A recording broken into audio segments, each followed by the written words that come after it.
Boker Tov, donc nous sommes dans Torah Intet, deuxième partie. On a expliqué dans la première partie de Torah Intet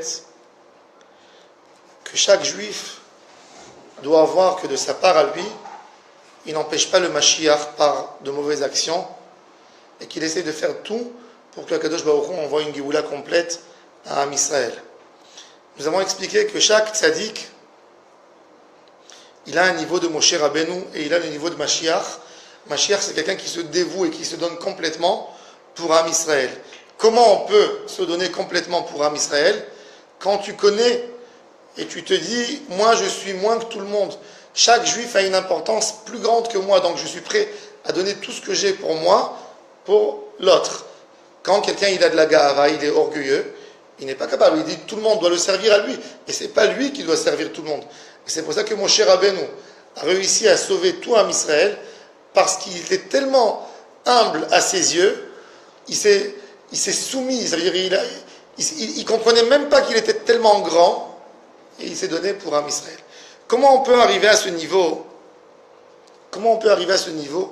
d'aimer chaque juif et de comprendre la grandeur de chaque juif, et pas de se sous-estimer, mais de comprendre la grandeur de Am Israël. Comment on peut comprendre la grandeur de Am Israël? Alors Rabbeinu il nous dit Shabbat, le jour du Shabbat. Shabbat, quand tu peux comprendre à quel point tu veux être un ave. Comme on a dit que un des grands Admorim a dit que chaque juif a besoin d'avoir 2 paires de lunettes. Une paire de lunettes qui rapetissent. Quand tu vois toi, tu te vois à toi, rapetissent.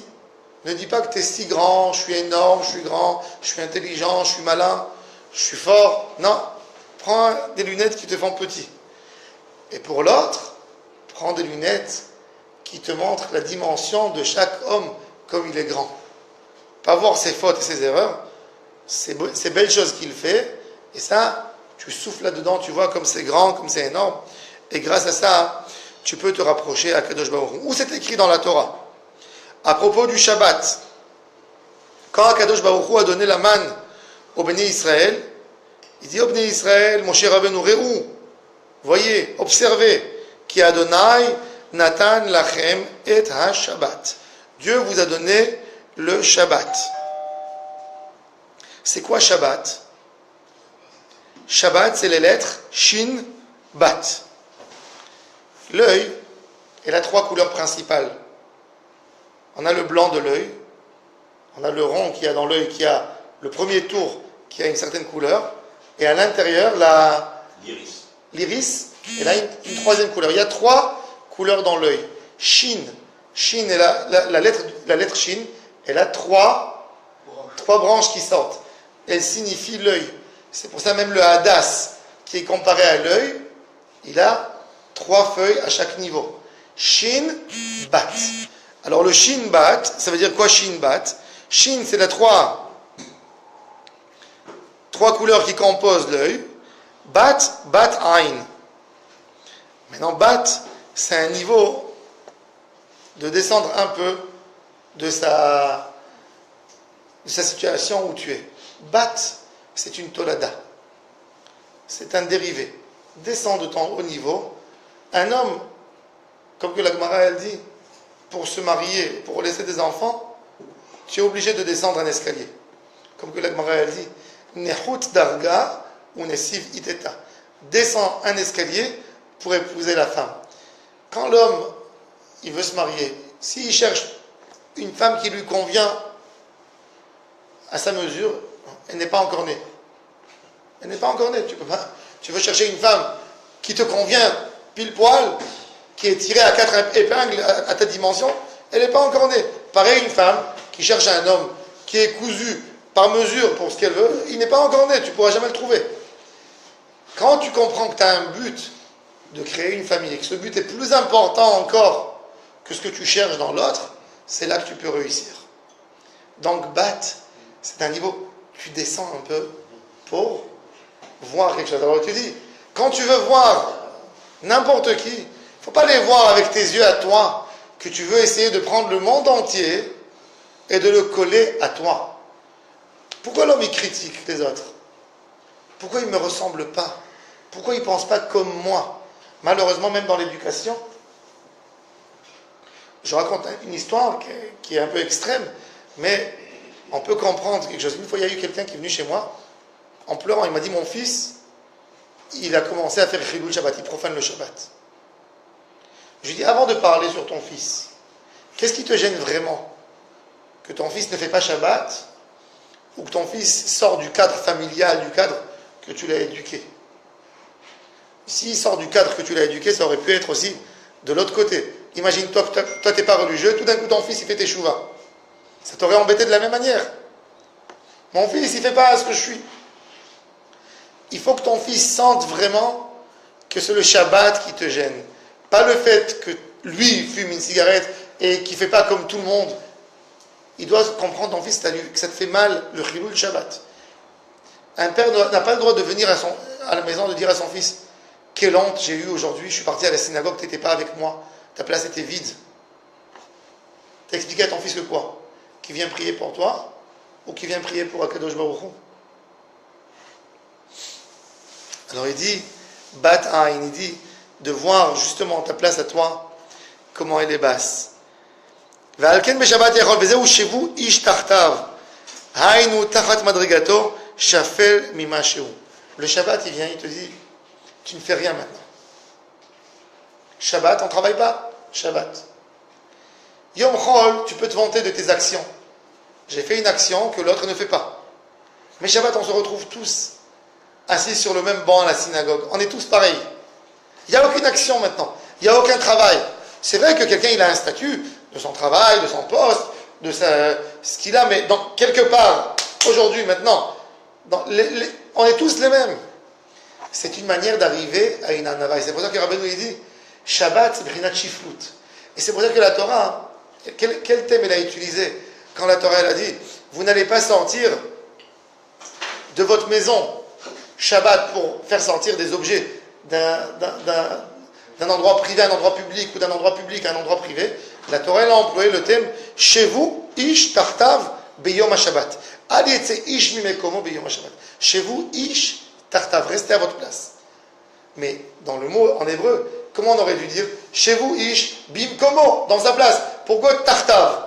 On te dit, assieds-toi un peu plus bas que ce que tu t'estimes. Tu t'estimes que tu es grand. Essaye de voir est-ce que tu n'es pas plus bas, quand même. L'homme, quand il s'occupe à critiquer l'autre, quand il pense qu'il est très bien dans sa place, à tel point qu'il a le temps déjà de voir tout le monde et de contrôler tout le monde avec ses yeux. Mais quand lui-même, il n'est pas bien assis, il ne peut pas critiquer tout le monde, il doit s'occuper de sa chaise à lui.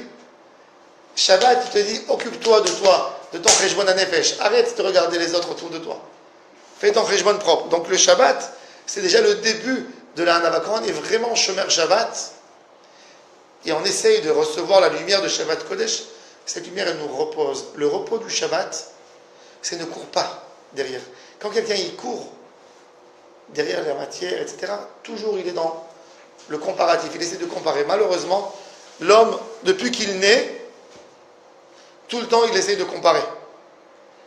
L'enfant, quand il sort du ventre de sa mère, il pleure. Pourquoi? Parce qu'il compare.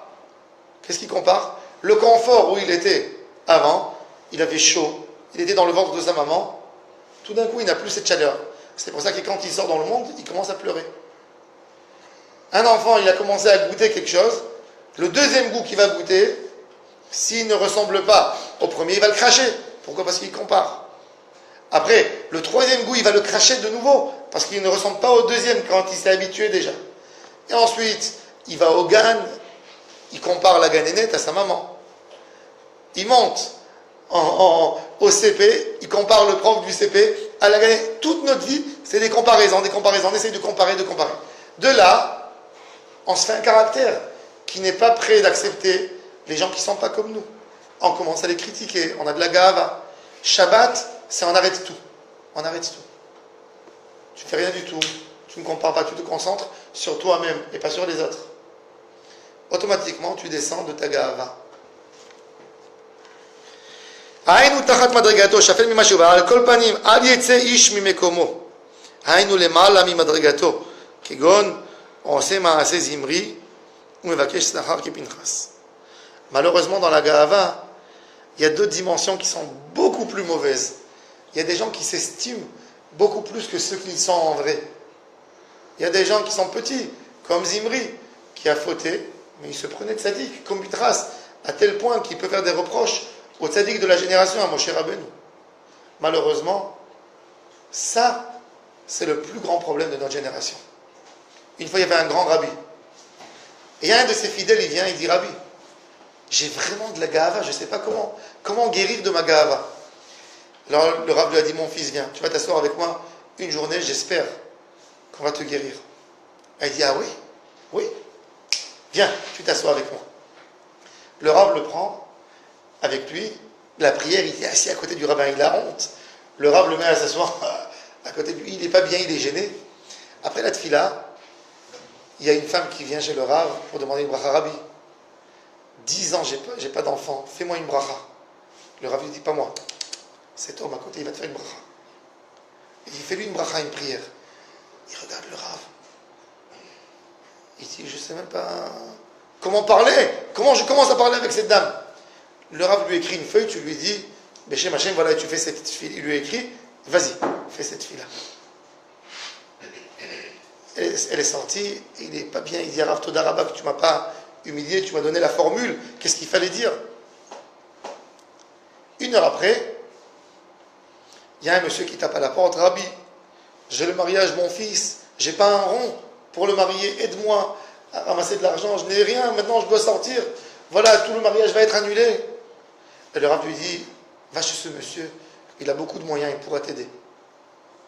Il va chez le monsieur, il regarde le Rav, il écrit tout de suite une petite feuille, Rabbi, je n'ai rien du tout, comment tu veux que je l'aide? Le Rav lui écrit sur la feuille, ouvre le tiroir qu'il y a ici en bas, il y a une enveloppe jaune, tu fais sortir à $10 000, tu vas lui donner. Et il ouvre l'enveloppe, il lui donne, et la personne, il le remercie.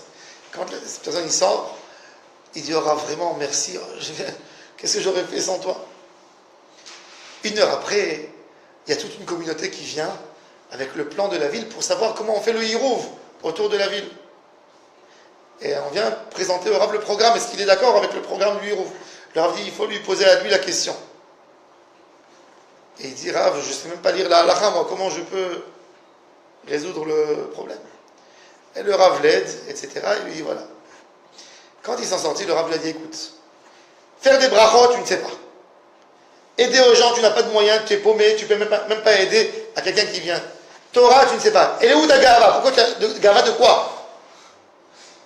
Malheureusement, souvent, nous tous en rentrons dans ce cadre.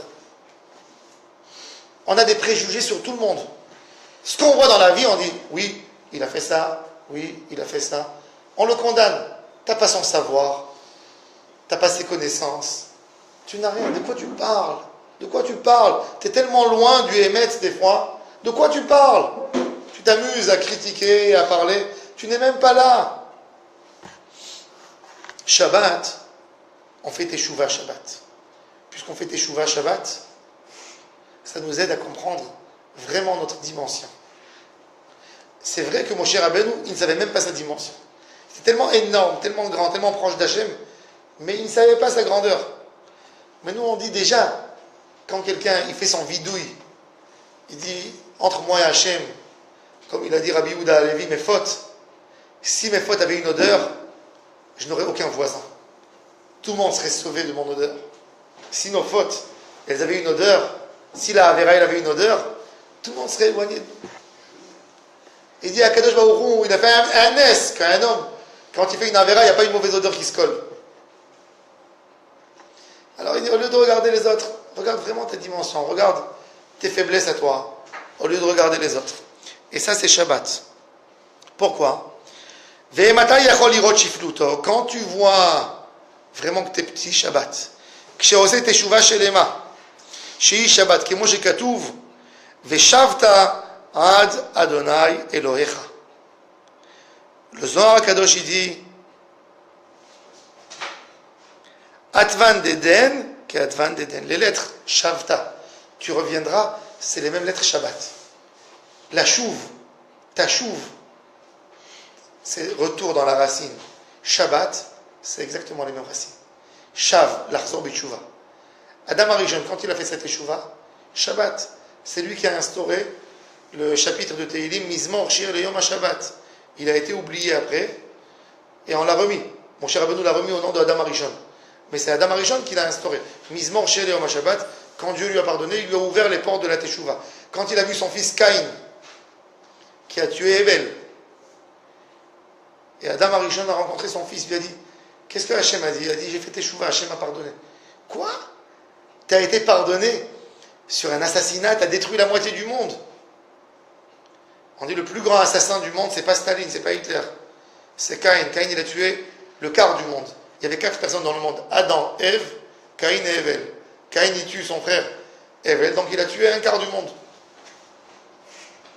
Et malgré tout, il a été pardonné. Adam Arishon, il dit, tant qu'à faire, moi aussi je dois faire ma teshuva. Alors il dit, c'est les mêmes lettres de la teshuva. Shavat et Shavta, c'est la même chose. Mais Rabbeinu il dit, il y a 2 sortes de teshuva. Il y a une teshuva, réflexion de teshuva. C'est-à-dire, un homme, il a pensé mal, il a vu quelque chose qui l'a choqué, il a dit, oh, ma vie ne peut pas continuer comme ça. Ma vie ne peut pas continuer de la même manière que j'ai continué jusqu'aujourd'hui. Bon, je reviens à la maison, j'ai envie de faire teshuva. Je commence à faire teshuva, mais après je tombe. Pourquoi? Comme on a expliqué Shabbat dans le Shiur, il y a un grand décalage entre ce que tu penses dans ton cerveau, que tu juges vrai. Il faut faire teshuva, il faut que je m'améliore, il faut que je répare mes fautes. Et entre la vie du quotidien de tous les jours, mon cœur m'amène mes tentations, par exemple. Donc, je suis conscient à 100%. C'est comme si tu vas aller chez quelqu'un qui fume de la cigarette. Il fume. Tu vas lui dire, tu sais que c'est pas bon pour la santé. Il te dit, oui mon frère, je sais, j'aurais aimé arrêter. Il te dit, j'aurais aimé. Un quart d'heure après, il a fini sa dernière clope. Il achète un autre paquet. Pourquoi? Il le sait que c'est pas bon. Des fois, il a mal dans la poitrine. Quand il monte aux escaliers, ça lui fait mal. Mais il y a un décalage entre ce que je pense, ce que j'ai compris dans mon cerveau, et mon cœur. Ça, c'est une sorte de teshuva que nous tous on fait, cette teshuva. On a bien compris. On a étudié un livre de Moussa, on a entendu une belle phrase. Des fois, sans étudier. Entre nous, quelqu'un, il s'énerve, par exemple, à la maison. Et après, il regrette énormément. Il a fait pleurer son fils. Il a mis l'angoisse à table. Et il dit, oh, je suis obligé de gérer ma colère. Je suis obligé. Je ne peux pas, c'est invivable. Regarde ce que j'ai fait. Regarde comment j'ai gâché toute ma journée. Il se dit ça jusqu'au lendemain où il s'énerve de nouveau. Et pourquoi? C'est pas parce qu'il n'a pas fait une teshuva. Il a fait une teshuva. Mais c'est une teshuva de Ratzova. Ce sont des étincelles de teshuva. C'est une teshuva que j'ai compris dans le cerveau, mais le cœur n'est pas d'accord d'aller avec. C'est comme quelqu'un, il mange, il décide, il dit, moi, tu fais un régime. Ça tient jusqu'au lendemain. Dimanche soir, il a faim de nouveau, hop, il reprend. Pourquoi? Il n'a pas compris encore où il veut vivre exactement. Rabbeinu, il compare ça à qui? Au Chayot.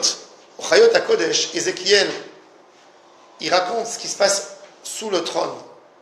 Il dit qu'il y a des Chayot. Il y a 4 animaux qui tiennent le trône, et ces animaux, ils courent d'un endroit à l'autre.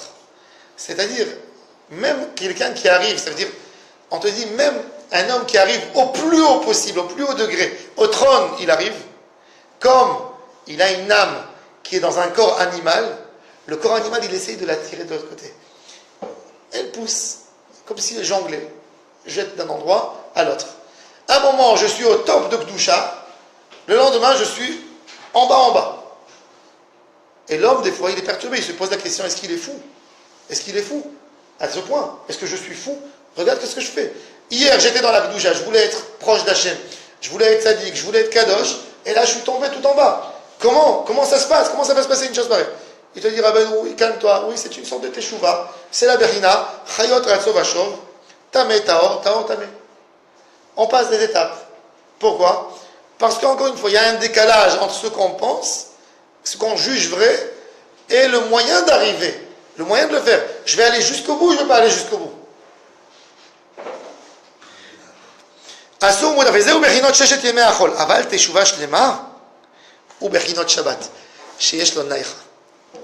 Le problème de cette échouva, c'est que mes pensées, elles me perturbent. J'ai envie d'être sadique et j'ai envie de profiter aussi du monde. Shabbat, c'est un repos. On te dit, tu ne bouges pas de ta place. Ça, c'est le secret du tiltoul dans les Mekoubalim. Le tiltoul, c'est de ne pas faire sortir un objet d'un endroit privé à un endroit public. C'est-à-dire, reste avec ta réflexion, ne bouge pas maintenant. Pense. Yom Chol, tu es à la synagogue, tu cours dehors, tu dois aller au travail. Tu dis, mais attends, j'étais avec Hachem à la synagogue, tout d'un coup maintenant au travail, je suis affronté à du lachon hara, à de la colère, à du vol, à des trucs. Tu es perturbé, tu bouges de là. La Shabbat, tu restes fixe dans un endroit. Se fixer, c'est la vraie teshuva. Se fixer, comprendre et travailler avec. Ça, c'est Shabbat. Et c'est pour ça que le symbole de la teshuva, c'est Shabbat. Et pour ça qu'Akadosh Baruch Hu nous a donné ce sod. Shvu ish tartar b'yom Shabbat. Restez assis dans vos places, ne bougez pas. Contrairement aux chayot qui bougent d'un endroit à l'autre et qui nous empêchent de faire la teshuva, parce qu'on n'arrive pas à se concentrer quelque part, Shabbat, dès que tu te concentres, tu commences à construire quelque chose. Tu juges, tu as eu la réflexion et tu essayes d'aller avec ta neshama, avec ton cœur. C'est pour ça qu'il bat Shabbat, ba menucha. Sheyesh lo menucha mikol vachol, venidra ara legamre. Rabbeinu, il te dit, il veut maintenant renforcer par des preuves du texte que Shabbat, on a compris maintenant comment ça fonctionne dans l'homme. Rabbeinu, il veut te montrer que la première tchouva qui a été faite dans le monde, c'est Shabbat Kodesh. Il va nous amener quelques citations. Veteda neemana, sache-le. Chez tchouva shlema ou bechinot Shabbat. La vraie teshuva, c'est la bechina du Shabbat. Qui est Midrash Rabba. Comme je mentionnais avant, dans le Midrash nous raconte que chez Paga Adam Arishon le Caïn. Adam rencontre son fils Caïn. Adam est séparé de sa femme 130 ans après la faute du Etz Hadat. 130 ans il est séparé. Il voit son fils Caïn. Il sait que Caïn a tué Hevel. Et il est choqué de voir son fils Caïn tourner normalement. Et il dit à son fils Caïn, Mana asa bedincha. Hachem, qu'est-ce qu'il a tranché dans ton jugement? Tu as été jugé par Hachem. Et Caïn lui dit, j'ai fait teshuva. Et Adam dit à Caïn, c'est quoi teshuva? Explique-moi. Et Caïn lui dit les trois bases de la teshuva. Adam s'est séparé de sa femme, il est tombé dans la tristesse, dans l'amertume.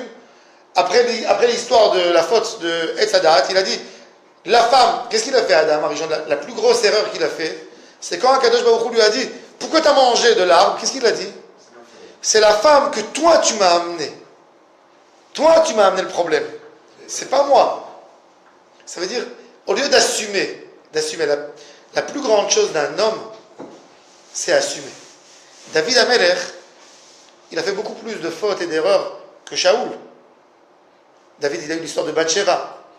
Il a compté le peuple d'Israël. Il a tué Oria.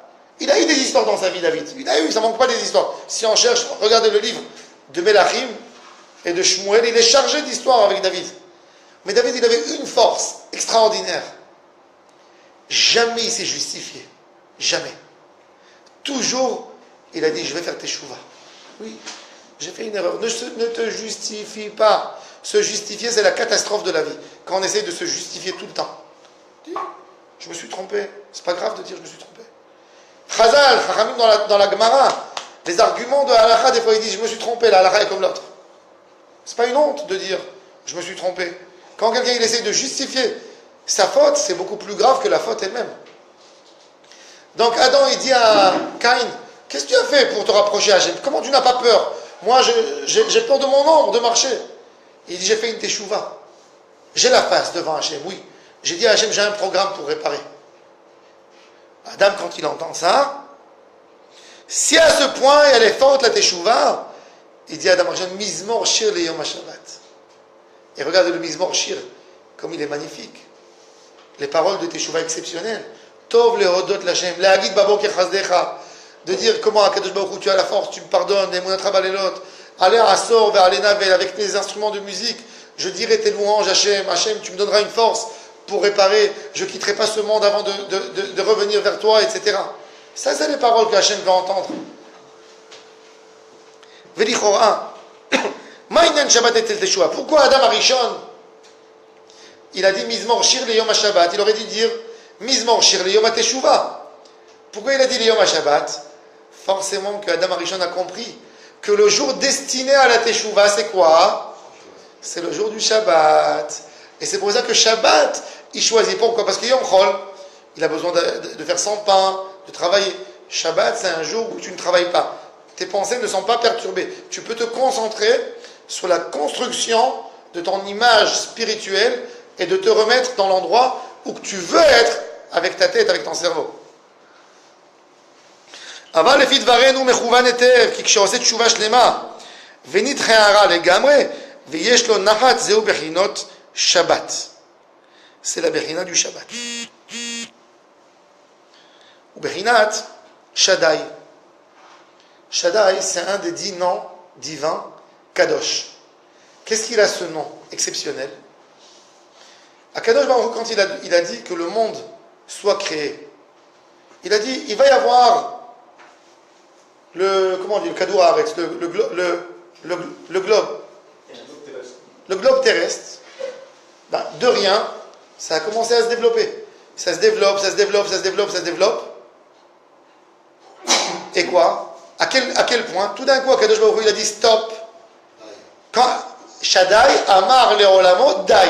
Dieu a dit Dai, arrête.